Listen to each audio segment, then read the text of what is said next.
Assalamualaikum warahmatullahi wabarakatuh. Nama saya Ain Iliana binti Hairi. Saya akan menerangkan tentang perbezaan kurikulum permata dan kurikulum standard prasekolah kebangsaan iaitu KSPK.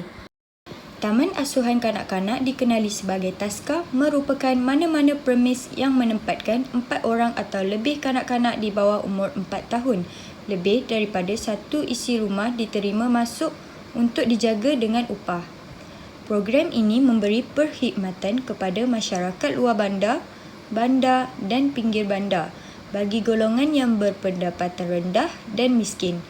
TASKA mengguna pakai kurikulum permata dalam melaksanakan program pendidikan awal kanak-kanak. Tujuan TASKA adalah untuk mendidik kanak-kanak agar mereka mampu bersosial dan berinteraksi di antara satu sama lain, sama ada dengan kawan-kawannya atau dengan orang dewasa di sekelilingnya.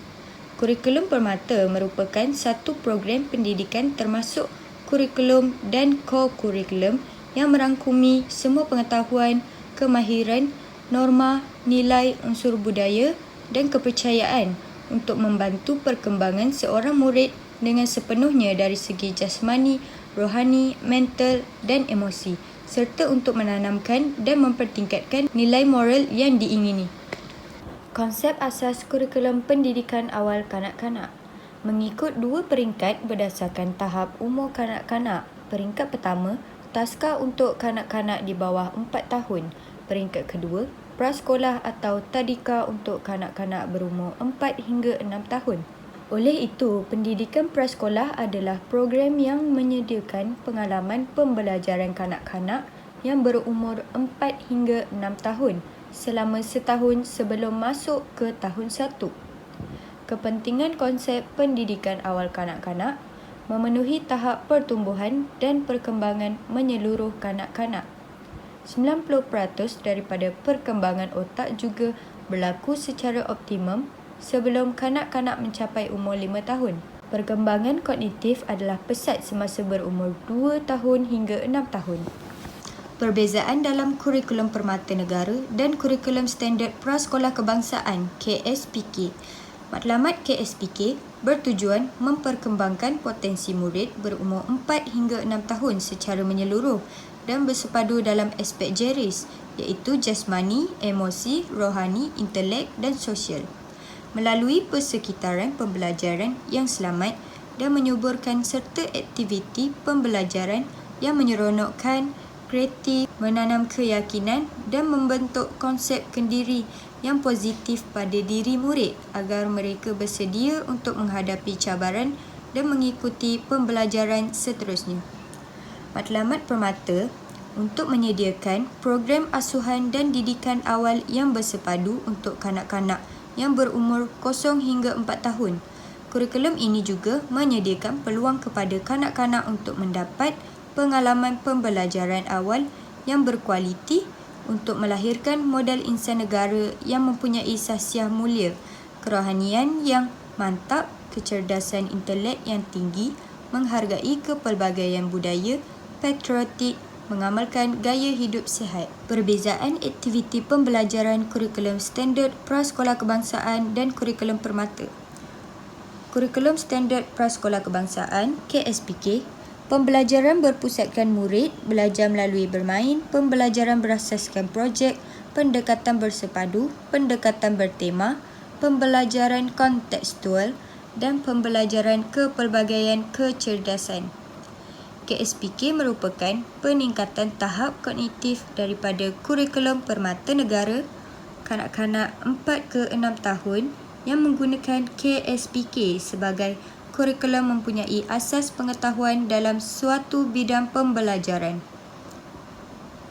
KSPK yang bersifat lebih terbuka dan bebas menggunakan pelbagai cara pendekatan. KSPK mempunyai 6 tunjang utama iaitu tunjang komunikasi, tunjang kerohanian, sikap dan nilai, tunjang keterampilan diri, tunjang perkembangan fizikal dan estetika, tunjang sains dan teknologi serta tunjang kemanusiaan. Kurikulum permata negara, pembelajaran bertema dan pendekatan projek. Kurikulum permata negara telah dipelajari dahulu membantu kanak-kanak untuk memahami apa yang diajar di peringkat seterusnya. Pendekatan strategi pembelajaran yang diguna pakai dalam kurikulum permata negara adalah bersifat tertutup dan mempunyai skop pembelajaran yang telah ditetapkan. Kurikulum permata negara mempunyai 6 bidang pembelajaran iaitu perkembangan sasiah, sosio-emosi dan kerohanian, perkembangan bahasa, komunikasi dan literasi awal, perkembangan awal matematik dan pemikiran logik, perkembangan deria dan pemahaman dunia persekitaran, perkembangan fizikal dan psikomotor serta perkembangan kreativiti dan estetika. Merancang aktiviti pembelajaran menggunakan kurikulum yang bersesuaian dengan tahap perkembangan kanak-kanak. Modul 5, peringkat umur 3 hingga 4 tahun. Bidang pembelajaran sasiah, sosio-emosi dan kerohanian. Objektif pembelajaran membina keyakinan diri. Yang kedua, boleh mengawal diri, patuhi arahan. Yang ketiga, menunjukkan perasaan kasih sayang dan persahabatan. Yang keempat, menghormati orang lain. Cadangan aktiviti: menjaga kebersihan diri, pohon keluarga, mengingati Allah pencipta alam semula jadi. Yang kedua, bahasa, komunikasi dan literasi awal. Objektif pembelajaran yang pertama, boleh menyatakan idea dan perasaan. Yang kedua, memahami cerita dan boleh menceritakan semula cerita yang mudah. Yang ketiga, minat membaca dan menulis. Cadangan aktiviti: warna ada di mana-mana. Anggota badan saya, mari membaca bersama, bercerita ikan dalam air.